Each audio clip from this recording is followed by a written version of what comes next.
Hola, muy buenos días y bienvenidos al proyecto EPG Patsala de español. Yo me llamo María Teresa Miramón y soy profesora visitante de la Universidad Jawaharlal Nehru en Nueva Delhi. Vamos a comenzar con el módulo 5 del paper 11 que se titula Benito Pérez Galdós.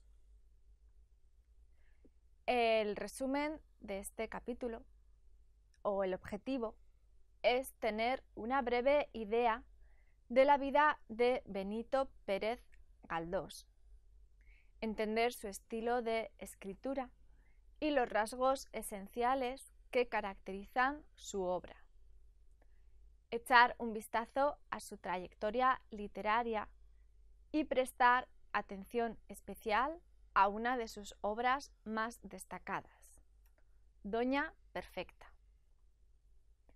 Benito Pérez Galdós es uno de los autores canónicos de la novela realista del siglo XIX.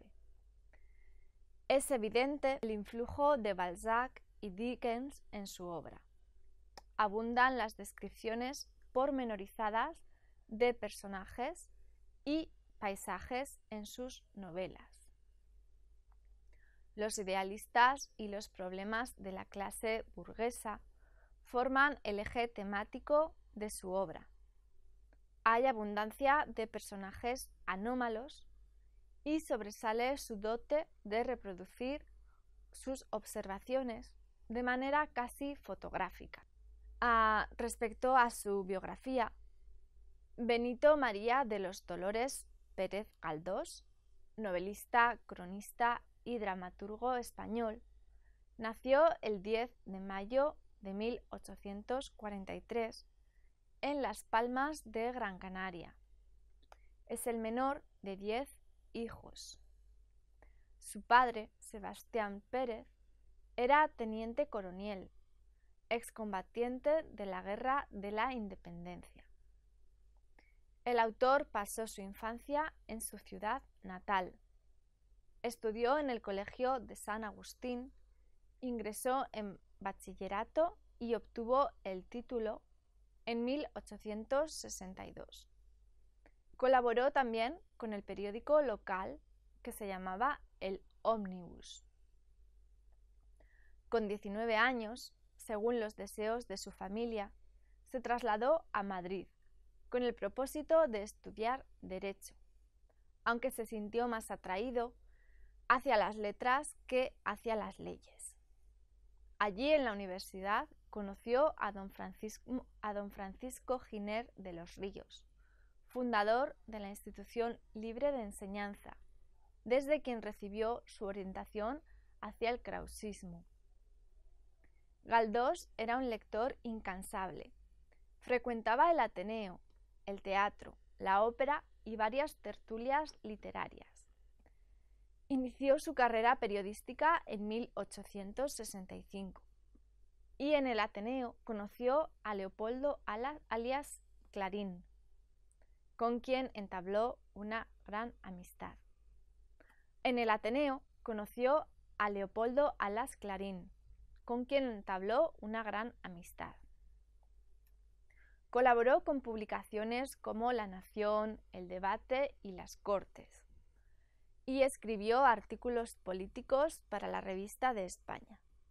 En 1867 hizo su primer viaje a París como corresponsal, donde descubrió las obras de Balzac y Dickens, que tenían mucha influencia sobre él.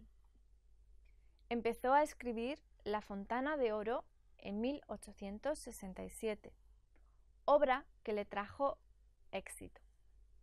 Pasaba mucho tiempo viajando por las tierras de España, observando a las gentes y las costumbres.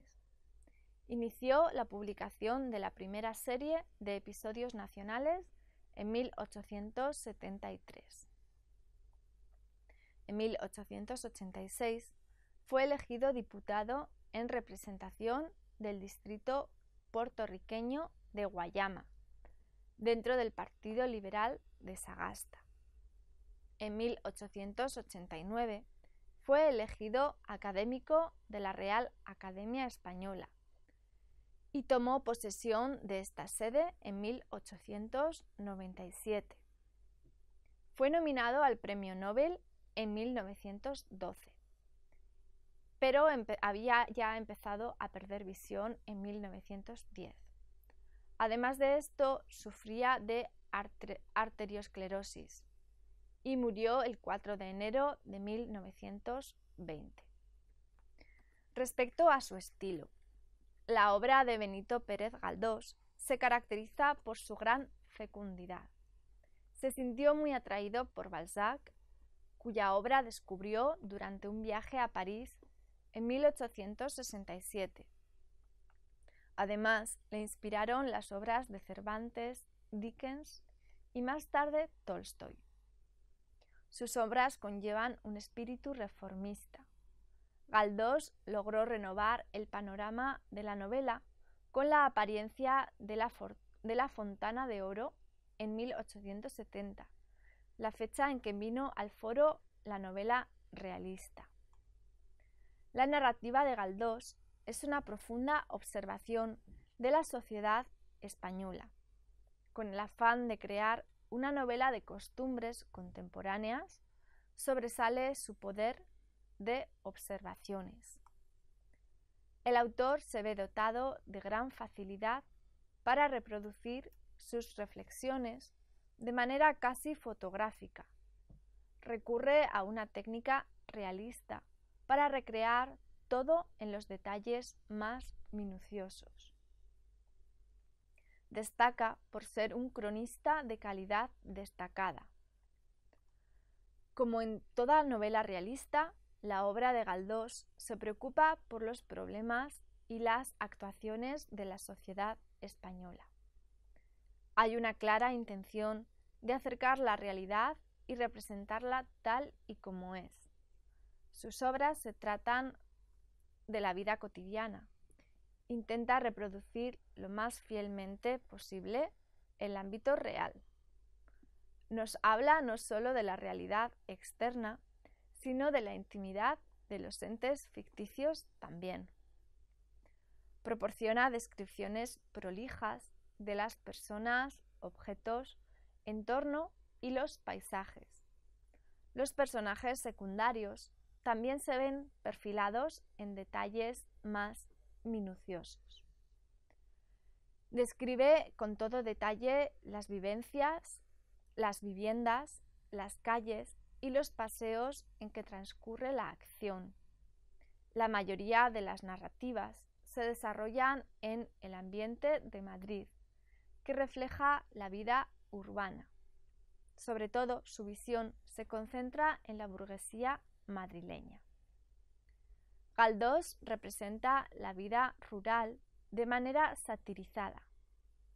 Retrata no solo las características individuales de los seres de la sociedad, sino que retrata el comportamiento de la sociedad en colectivo también. Retrata a muchos de estos seres como tipos característicos. A veces vuelve su ojo hacia el inframundo de la miseria. Presta mayor atención a las inflexiones y el tono de la lengua hablada. La representa en toda su naturalidad. El tono de este lenguaje coloquial varía según las personalidades, lugares o clase social del hablante. Representa las peculiaridades lingüísticas que pertenecen a cada región. Refleja la realidad cotidiana de manera fiel, recurriendo a expresiones o tonos coloquiales. Por lo general, la voz narradora adopta un tono culto, más cuidadoso. El lenguaje coloquial proporciona una autenticidad a los diálogos de los personajes. La novela realista, que nació con la Revolución del 68, plantea como su eje central la problemática de la burguesía. Toma una postura de defensa de los valores burgueses. De la perspectiva desde una lente burguesa, lo cual no significa una miopía en cuanto a los defectos de la misma. Ofrece una crítica de este mundo desde dentro. Los ejes temáticos giran en torno a los ideales y problemas de la clase burguesa. Estos ideales encarnan la aspiración a reformar las estructuras sociales. Se perfila como el burgués progresista. La clase media se ve protagonizando sus novelas. Ocupa un puesto exaltado la figura del héroe positivista, representado la clase media se ve protagonizando sus novelas. Ocupa un puesto exaltado la figura del héroe positivista, que es el representante del defensor del progreso. Además, hay una clara denuncia de la aristocracia decadente, que se ve como parasitaria. Sus postulados iniciales van transformándose a lo largo de su vida. Como ocurre con los seres reales, la psicología de los personajes va evolucionando con el cambio de las circunstancias. Muchos de los mismos personajes aparecen en varias obras, reforzando un sentido de la continuidad. El autor también introduce algunos personajes reales en la trama para acercar el mundo novelesco al mundo real. Abundan personajes ridículos a los que atribuye una característica peculiar, como por ejemplo la repetición de una misma frase.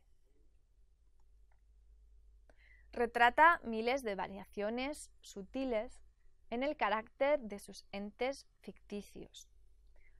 Es muy común la apariencia de personajes anómalos, personajes marginados por una sociedad hostil que presentan una figura trágica y grotesca. Hay diferentes tipos de retrato. De personajes dementes, neuróticos, histéricos, epilépticos o rebeldes. Preside en su obra el narrador omnisciente. A través de este narrador llegamos a saber los detalles íntimos de la vida de los personajes. Conoce desde muy cerca de cada aspecto de la vida de los entes. A veces adopta la técnica de narrar un suceso como si alguien se lo hubiera contado, y en otros lugares transmite la historia como un testigo. La voz narradora juega el papel de familiarizar al lector con los personajes y el ambiente en que transcurre la acción. En algunas partes de la novela, el narrador se dedica a la mera especulación filosófica. Transmite todo en los más mínimos detalles, penetrando a fondo en todas las situaciones. Narra todo desde la intimidad. Nos provee descripciones pormenorizadas tanto de los personajes como del ámbito. Además de la historia externa, nos familiariza con la verdad íntima. Muchas veces la voz narrativa se desvía del suceso principal para proporcionar detalles de los antecedentes de la acción o información sobre los personajes. Además, nos cuenta otros sucesos complementarios. Hay lugares en que interrumpe la acción para proporcionar información detallada sobre el ambiente y los aspectos físicos y morales de los personajes que participan en la acción. Su tono, que mayoritariamente es conversacional, a veces se vuelve irónico. A menudo cede a un tono moralizante. Son frecuentes las opiniones y comentarios del narrador en cuanto a los acontecimientos y las acciones de los personajes. En unos lugares, el autor recurre a la técnica autobiográfica. En otros se ve una combinación de la primera persona con la voz del narrador. De vez en cuando, el narrador se dirige directamente al lector. Otra técnica dominante es el uso del diálogo, que logra transmitir directamente las sensaciones y los pensamientos. La información que sacamos de los diálogos, junto con la que proporciona el narrador, nos dirige hacia un cuadro completo. Además del diálogo, el autor recurre al uso del monólogo interior con frecuencia. Así, muchas de sus novelas se convierten en obras de profunda introspección psicológica. El autor hace uso del sueño para acercarnos a las aspiraciones y deseos más íntimos de los personajes. Su obra cuenta con una sencillez y naturalidad. Narra todo en prosa directa y su tono transmite calma. Los sucesos se despliegan con un ritmo lento.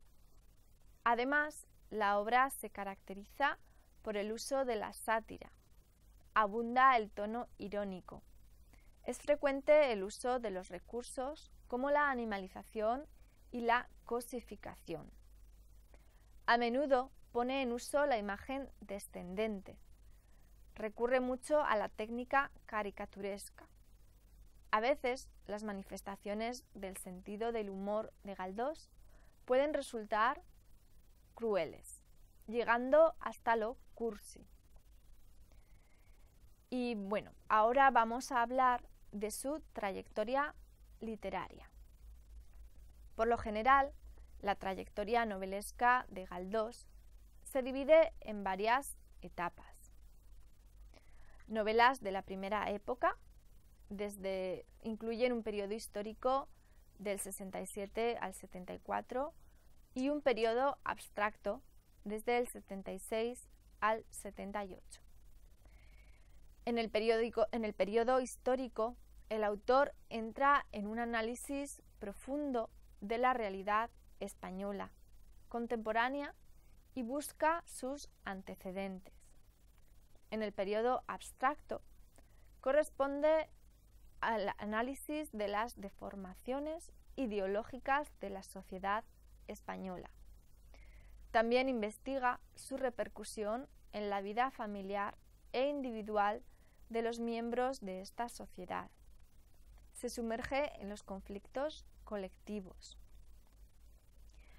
Periodo naturalista. Abarca desde 1881 a 1885. La publicación de su obra La desheredada marca la consolidación del naturalismo en España. Sobre todo, marca el inicio del periodo de plenitud del autor. Aunque es evidente el influjo de la estética de Zola, Galdós logra forjar su propia visión.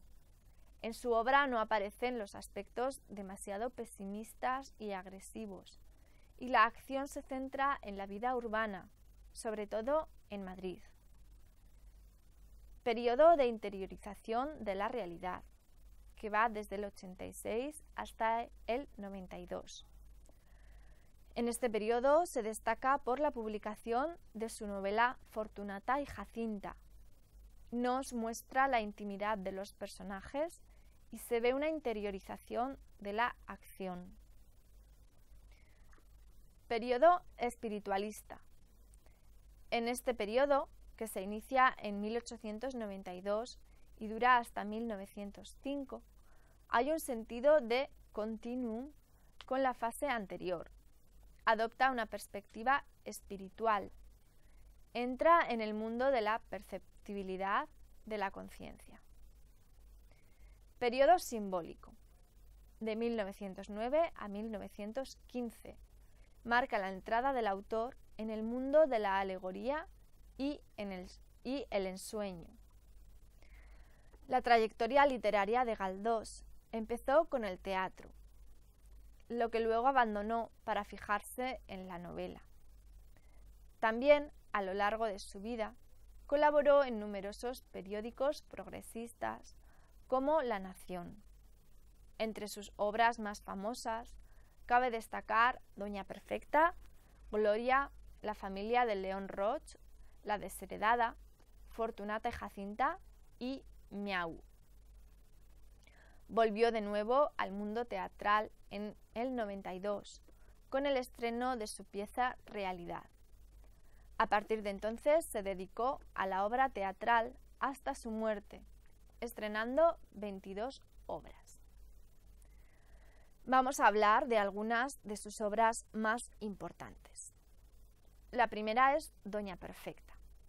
Esta obra primero apareció en las revistas de España en 1876 y luego se publicó en libro en ese mismo año.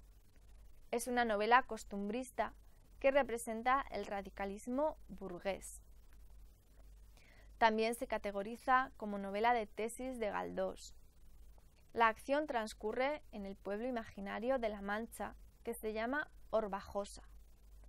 Este pueblo tradicional y retrógrado encarna los males de España. Es un mundo brusco, cerrado a las ideas progresistas. Orbajosa en sí mismo lleva el carácter de un personaje. Representa lo salvaje. Es un cementerio del progreso. Allí no aflora la vida ni intelectual ni económica. Los residentes de este pueblo son, por lo general, supersticiosos, hostiles, soberbios y adoptan una actitud cerrada frente al progreso. La llegada de Pepe Rey de Madrid plantea el conflicto. Él es un ingeniero joven quien viene a Orbajosa y se aloja en la casa de Doña Perfecta, su tía viuda. La trama se basa en el enfrentamiento entre la actitud progresista de Pepe Rey y el ámbito cerrado del pueblo provinciano. Doña Perfecta encarna la intolerancia y la inflexibilidad. Simboliza la intolerancia religiosa y civil. Don Inocencio es el cura del pueblo anclado en la tradición. Es el consejero espiritual de Doña Perfecta. Desde el inicio hay un choque entre las ideas conservadoras y ortodoxas del cura y las ideas progresistas de Pepe Rey. El cura considera Madrid como un mundo de pecado y degeneración. Pepe Rey se enamora de Rosario, la hija de Doña Perfecta, y este amor se ve correspondido por la joven. Rosario es una chica frágil y enfermiza, completamente bajo el control de su madre tiránica. Además, don Inocencio, el cura, quiere que Rosario se case con su sobrino, el abogadillo Jacinto, hijo de su hermana María Remedios. El matrimonio de Pepe Rey con Rosario había sido idea del padre de Pepe Rey, aprobada por su tía Doña Perfecta, y al principio recibe a su sobrino con cariño. Pero después se vuelve hostil hacia él por la influencia del cura.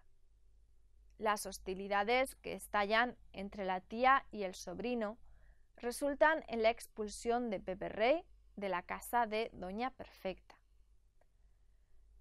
Pero él vuelve a medianoche a escondidas para hablar con Rosario. Doña Perfecta ordena al cacique del pueblo matar al joven madrileño y disfrazan el asesinato como un suicidio. Rosario se vuelve loca e ingresa en un manicomio. En esta novela, Galdós se sumerge en una España negra, entra en un mundo de lo infrahumano. No falta la crítica del fanatismo religioso. La religión se manifiesta en prácticas superfluas y supersticiosas. No se preocupa de la caridad ni de la justicia. Es una religión intolerante. Retrata una sociedad retrógrada. El joven madrileño encarna lo racional y el pueblo de Orbajosa encarna lo fanático. Vamos a hablar ahora de otra de sus novelas más importantes, que es Fortunata y Jacinta. La novela de Fortunata y Jacinta, dos historias de casadas, se publicó entre 1886 y 1887 y es una de las novelas cumbres del costumbrismo español. Se presenta un retablo de tres estratos sociales: alta burguesía, clase media y bajo pueblo. Refleja a la manera fiel las distintas clases sociales. Nos desvela una profunda introspección psicológica de los personajes principales. Refleja de manera fiel las distintas clases sociales. Nos desvela una profunda introspección psicológica de los personajes principales, enterándonos de su mundo íntimo. Recrea de manera fiel los ámbitos madrileños. La novela nos proporciona minuciosos detalles de los antecedentes de los personajes y los sucesos, además de dar amplia información sobre las familias principales. Galdós, de nuevo, entra en el mundo de la miseria, dibujando las facetas más degradadas de la vida. También refleja la vida social y política de España de aquel momento. Son comunes comentarios sobre los sucesos políticos del país. Y ahora vamos a pasar a otra de sus obras importantes, que son los episodios nacionales. Los episodios nacionales son una colección de 46 novelas históricas. Fueron escritas entre 1872 y 1912. Se dividen en 5 series. Es una crónica de la historia española del siglo XIX, empezando con la batalla de Trafalgar y llegando hasta la restauración borbónica en España. Se narra en forma de memoria histórica de los españoles a través de su vida íntima y cotidiana y su contacto con estos hechos. Bueno, esto es todo en el capítulo sobre Benito Pérez Galdós. Muchas gracias por escucharnos.